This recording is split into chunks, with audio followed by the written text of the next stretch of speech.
Welcome back, man. Big Money Bound TV, RRT Posse, what's happening? Alright, today what we're doing is that Q&A video that I promised you. And the reason I'm wearing my headband is because I feel like I'm balling. Y'all know I dropped one video on Monday, that's it, 12 o'clock Eastern Time, AM. But one of my subscribers, man, they wrote a comment like, hey, I appreciate your car talk video that you did today, but hey, I was really looking forward to that Q&A. Are you still finna do it? Like, it made me feel like, man, like, I had shorty waiting for that, and I gave her this. She wanted something else. So I'm back. I got my notes in my hand. I'm taking everything serious. So this is how we gonna start it off, man. But boy, Tabari Brickhouse, what's happening, dog? Thanks for, staying loyal. That's my dog. He been rocking since day one. What shift do you work? That's his question for me. I work the night shift, dog. If you work nights, how is it? I love it, man. I love it. Will never work days ever again in my life. I love night shift, man. You get shift differential. The hospital is quiet. And I also got a video coming out that I did that's saying night shift and day shift. And I tell you the differences between the two and which one I like the best. So y'all just gotta stay patient. I see we on the same wavelength, because we thinking like the question that y'all asking me, majority of this stuff, I already got a video coming out for it in the future. But I just wanted to get to this Q&A because like I said, shorty was in my comments, made me feel like I had stole her toys on Christmas or something. Like I had took her only puppy from her, So that's why I'm making sure I did this today. All right, I got some more questions from KK. I'm interested in starting this program, but it seems everyone works nights. Is this true? No, everybody don't work nights. You gotta have day shift staff. So no, everybody don't work nights, but thanks for the question. Thanks for participating. She also asks, is scheduling based on seniority? When you say it's scheduling based on seniority, I'm kind of like, I don't really know what you mean. Are you saying that when they're creating a schedule, whoever been here the longest, I'm going to make their schedule first before I make anybody else's schedule? So the first schedule I'm going to make is the person that's been here the longest. The last one I'm going to make is the person that's been here the shortest. If that's what you're asking, nah, it don't work like that. But in some cases, it will work as if, like, let's say I've been there for 10 years, you've been there for 2. I work every Monday, Tuesday, and Wednesday. You come on. You're newer than me, they need somebody to go to Thursdays, but you want to work Monday, Tuesday, and Wednesday.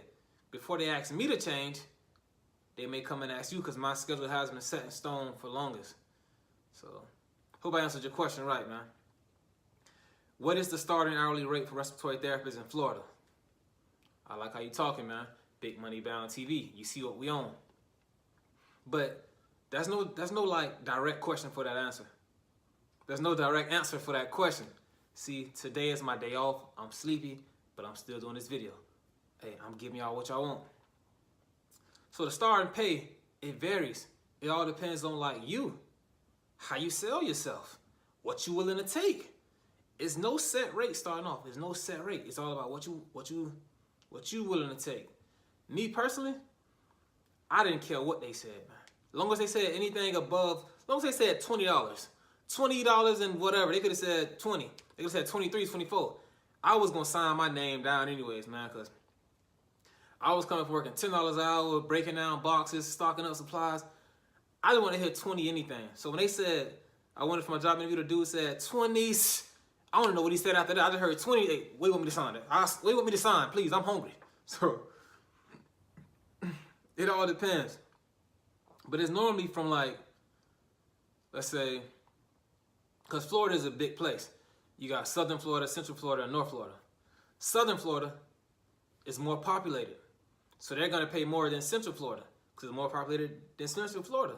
But once you get back up to like Northern Florida, you get up to like Tallahassee, it gets back populated again. So they're going to also offer you more money than you would working in Central Florida. So it also depends on where you at, what you're willing to take, and how you sell yourself, man. That's it. You may want to get 27 an hour. They may tell me $23.50. I'm just gonna sign because I'm trying to get paid. And my advice when it comes to pay, like, especially when it's like your first job, don't worry too much about the money. I know that's crazy. Like we all want to get paid. You gotta get paid. If the career you're in, you're going to respiratory therapy, it's not gonna be a big pay increase for you. You might want to look into something else. Like you probably just gonna get $3 more. you might want to look into something else. Like I said, I was getting 10. I want to hear 20 anything. I don't know if he said 28, 29, 27. I don't know what he said, but I know I signed. I know it was double than what I was getting, more than double what I was getting paid. So as long as you're getting paid more than double you was getting, or you're getting paid a decent amount, you're gaining experience. That's what it's about. It's about getting in there and gaining experience, man. I started off working in the hospital as a transporter, man. I just worked my way through on up there. Now I'm up here, and so hey, don't focus too much on the money for your first job. Get that experience, and then when you go to get your second job, you got leeway to say, hey, no, I'm not taking that. I need more than that. They say, oh, no, we can't give you that. It's cool. You ain't tripping. You already got a job. You're getting money. But starting off, you ain't got nothing. Hey, man, beggars can't be choosers, man. All right. She also asked, well, KK, I don't know if it's a she or he. So, KK, I don't know, man. KK could be a male or female. Working in a hospital, which other careers might have chosen because of an advantage? Which other careers might have chosen because of an advantage? So which other career, I'm assuming you're saying, which other career might I have chosen because I would have had an advantage by choosing it? If that's what you're asking, it probably would have been, had I not been in respiratory therapy, I wanted to be paramedic fire rescue. So I wanted to be on the firefighter staff and all of that. But once I told my girl, I'm like, hey, I'm gonna go to school for fire rescue. First thing she said was, I don't want my boyfriend running into no burning down building. Oh, I was met with resistance. So I'm like, damn, I'm just trying to work, baby. We gotta eat. So it would have been fire rescue because right now in my area, they're looking for like diversity. Right now they're trying to get it more diluted. So they're really looking for minorities. They're looking for females and minorities. So if you're a female and you're a minority, you guarantee the job in fire rescue. You're a minority. That's me. You next in line. So that would have been my advantage. I know I was going to get a job because that's what they're looking for. I believe they're still trying to look. It's really like they feel like it's too many people. It's too many people of certain races, of one race. They're trying to like dilute it, get it more diverse. So now, NV. The reason I'm doing this video is because of you. You ain't have to make me feel that bad, man. Like, come on, you could have sent me a private message. I don't mind watching your car talk, but I was really looking forward to your Q&A. Are you still gonna do it? Like, but you hurt me at. Come on, man. You ain't have to do that, but NV. What school did you attend? You ain't been paying attention, man. You ain't been standing picture nothing I've been saying this whole time. Palm Beach State College, the best college in the world. Palm Beach State College. When I started off there, it was Palm Beach Community College. And I love the fact that I can say I went to a community college, man. I love that. Like, I'd rather say I went to a community college than say I went to UNLV, a university, a UNIV. Because, like, it gives me the chance to say that, like, you know, I did it from, like, an underground aspect. I went to a community college, and I got all this. And I did this with a community college degree. So just imagine if I went to that UNIV. You feel me? Like, it's like, it gives me that kind of like, that ball status. Like, bro, I did this from the underground, man, from a community college, man. Like, come on, man. And then again, also, with the community college, my degree costed me $9,000, man. Counting the prereqs, the program, and even like traveling back and forth to gas and everything. It was a total of $9,000. I was looking at all these private universities, they wanted 30, 31, 40. I said, at that community college, it cost me $9,000. The only thing about the community college is everybody's trying to get in there because it's so affordable. So it's more competitive. But if you're taking care of your schoolwork, like I was, you all right. NV also asks, what did you find to be the hardest class while in the program? When you say the class, you know, it's all respiratory care class. You probably mean like which subject matter that you was going over. If that's what you're asking, that question to be the pharmacology, man. The pharmacology. Because we wasn't just covering pharmacology on respiratory care drugs. We was covering, I got ACLS drugs I gotta know. Antiarrhythmic drugs I gotta know. Antihypertensive drugs I gotta know. Sedative drugs I gotta know. Beta blockers. Diuretics. Neuromuscular blocking drugs. And this is how we gotta know them. Like, I'm gonna show you. I kept my book with all my drugs and my flashcards, and I almost fell off my chair on him, man. So, see, I had it for so long, I got a little candle wax when I was trying to be romantic with my girl. And Won't do that again. You live and you learn. So let me show you one on. Let me show you how this went down. Sedative drugs. We had wrote everything down right here. What was on there? Induce sedation by reducing irritability or excitement. So you got to know that. That's what it's for. Let me give you an example right here. All right, so we got the brand name. We got the drug. Y'all can see that? That's how we had to know it. Like, it had to be just like that. So you had to know the brand name, Diprovan. The generic name, Propofol. Routes of administration, IV infusion. Frequency, per hour. Onset, 40 seconds. Duration, 3 to 5 minutes. Contraindications, patients with allergies to eggs, soy products. Side effects, burning in throat, chest pain. Dosage, 5 to 50 milligrams. MC gram. Man, you got to know. Weight per minute. Indications used to help. Indications is used to help relax before during general anesthesia for surgery or other medical procedures like intubation and stuff like that. So you had to know all of that stuff for all of these meds that I just named. For bro, it's over 120. It's like 120 meds in here. All of these. That was the hardest part, man. Knowing you only using no more than 20 drugs as a respiratory therapist. You're not using no more than 20. If 20. You want me to know 120? Man, that was the hardest part for me. I ain't gonna even cap. All right. NV, what else you got for me? At least you did bring a lot of questions, so I appreciate that. How did you find balance between school and social life? I really didn't, baby. It was all school for me. The social life I had, I was in school, socializing amongst my classmates. That was my social life. And lucky for me, my first job the first hospital I interned at, where I was at the longest, like I was there like a year and a half. I was there for fall, spring, and summer of the first year. So that was the longest hospital I was at. Luckily, my girl worked there. So I could socialize with her like, hey, I'm going to breakfast, come out here and chill with me. She'll have breakfast, I'm going to lunch, she'll come see me at lunch. I'll probably go to her department if I had a little free time throughout the day, see what's up with it, yada, socialize with my girl throughout the day. So that was good, because I only way I could socialize is through school. So lucky she was at my site. I don't know, because when I was in school, man. That was my social life. Now we had like Christmas break or something like that, I could socialize a little bit more, go to like some Christmas parties, New Year's Day parties, chill with my homies. But while I was in school, man. Would you say the field has a good outlook for growth? Okay, when you say outlook for growth, you mean like the respiratory care, the respiratory therapy staff, the respiratory therapist staff is gonna like grow? There's gonna be a need for more respiratory therapists?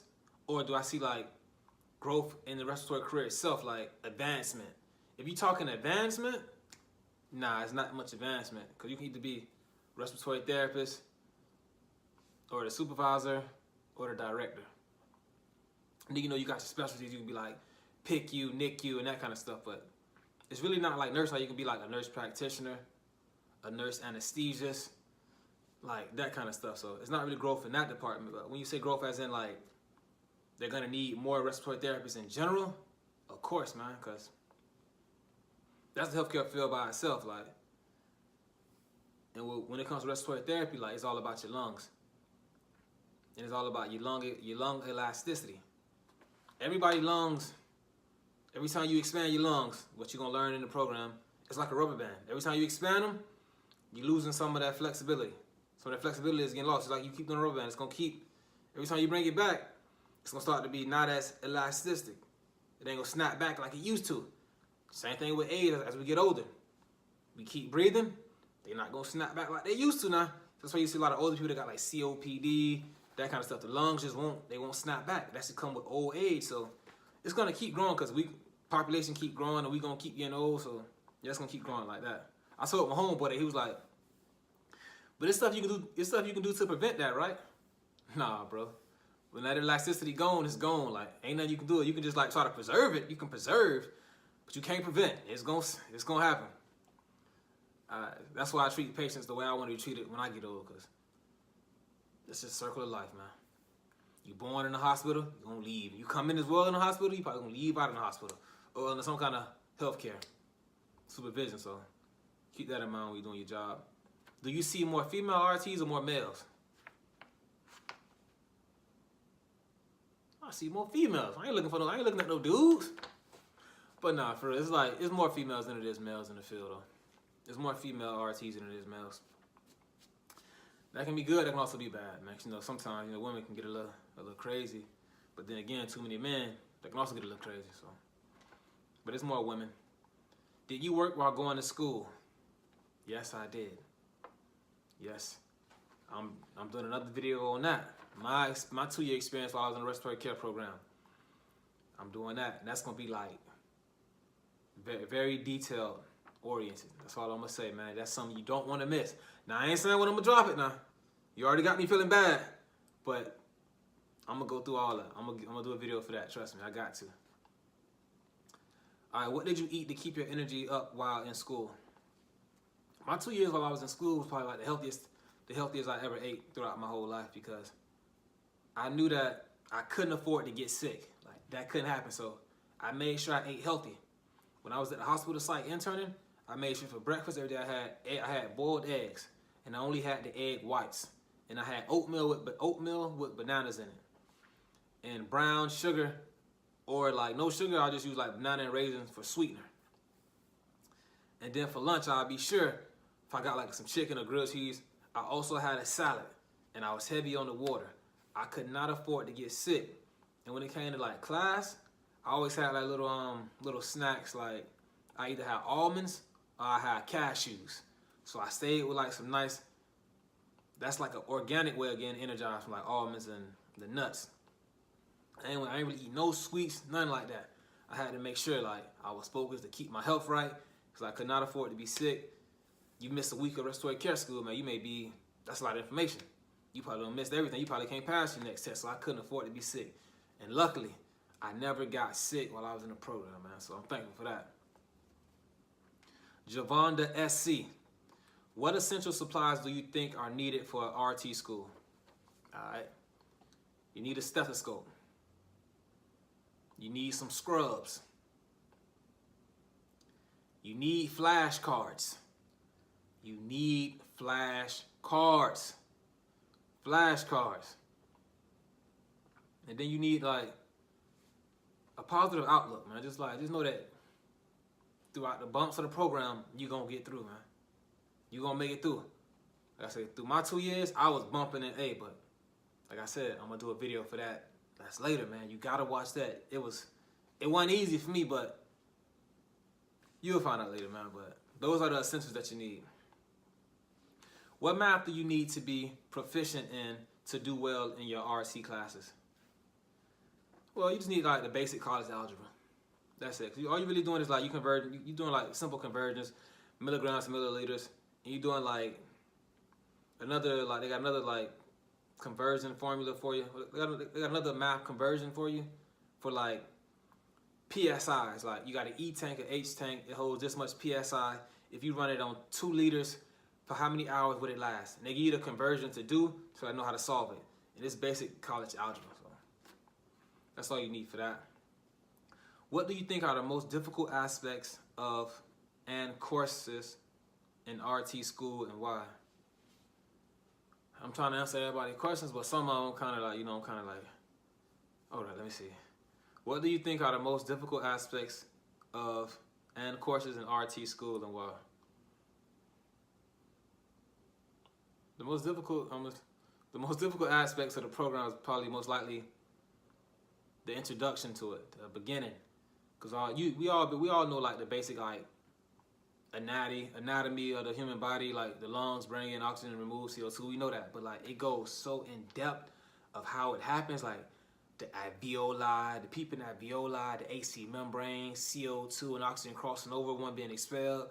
Why it's really called cardiopulmonary. The pressures in the heart deal with how the blood is flowing and how well CO2 is being carried and not being removed. So it get real deep. So just getting introduced to all that is a very difficult aspect, and that's why. What advice do you have to be successful in the RT school? My advice, man, like I said, bro, just like keep a positive outlook and stay motivated, man. That's another video I got coming out, like how to survive a respiratory care program. But just stay motivated. Whatever got you to want to attend the program, whatever got you to want to get through the program, if it's the money, the love for helping people, being able to support your family, keep that motivation, man. Like, I stay motivated myself to this day. I got my vision board. I got everything. I just stay motivated, man. So like, what I use for motivation back then? Back then I just wanted to be able to afford a Rolex. So I just keep like a Rolex picture in my Egan's book. First page. So I see that Rolex. I just want to stay motivated, have enough money to get one of those. But I got the money to get one and never got it. Like, cause I don't want to throw that much money away. But just stay motivated, man. Thanks again for watching. Like I said, man, I'm wearing the headband because I feel like I'm balling. I done did a double whammy today. I dropped 2 videos in one day.